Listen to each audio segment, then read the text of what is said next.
nitoke na kosa usingizi. Yani nitoke niko kama chief, sitoruhusu chozi lake litoke kisa penzi.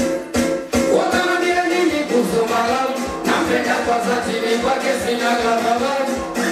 Ninapita bende na nijababu, yani tunaendana kama vitendi na gemu. Sasa nazaje kuchukia mapenzi, wewe ni mtiti maigiza pesa. Uko vijiwe ni kulisi penzi, nishawishi metula wakikopa. Oya mniache, mniache, jamani mniache. Mapenzi sabisha uli niache, ya niache, ya niache. Mina mapenzi madui, utaliona. Oya nimpela, tunachanya kule na nichuna kila kitu anani.